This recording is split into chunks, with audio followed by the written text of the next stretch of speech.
Bu iki bitkinin qarışığı qan dövranını çox gözəl şəkildə belə deyək ki, nizamlayır və bununla da həm Alzheimerdən əziyyət çəkən, həm beyin qan dövranının pozulmasından əziyyət çəkən insanlara olduq qədər faydalıdır və eyni zamanda hansı insanlar ki, Alzheimer, yəni skleroz olmaq istəmirsə, yaddaşsızlıq olmaq istəmirsə də yenə də yəni sağlam bir vaxtlarında da bundan istifadə eləsin. Çox yaxşı şəkildə beyin qan dövranını yaxşılaşdırır, belə deyək ki, beynimizi aydınlaşdırır.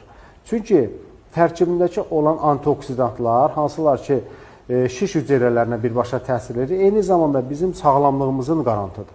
Ona görə bundan istifadə eləmək lazımdır.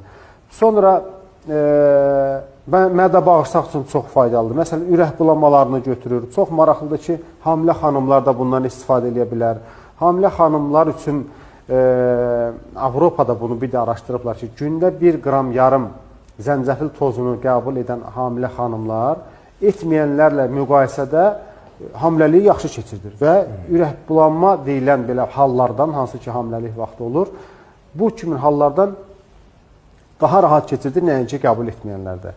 Sarıkökün özündə də çox gözəl antioksidantlar olduğundan bu ikisinin qarışığı çox faydalıdır, bundan istifadə edilir. Ürək qan damar sistemi üçün yaxşıdır. Nəyə görə yaxşıdır?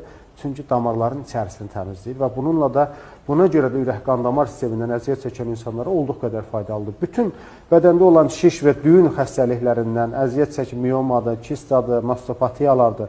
İnsanlar üçün göstərişdir və yenə istifadə edə bilər. İstifadə edən kimin də faydalarını inşallah görəcək. Amma yaxşı olar ki, bu qarışığı 1-2 ay müddətinə dayanmadan istifadə eləsin. Yəni, məsələn, bugün bir dəfə, 2 dəfə eləyim, sabah 2 dəfə eləyim, belə olmasın.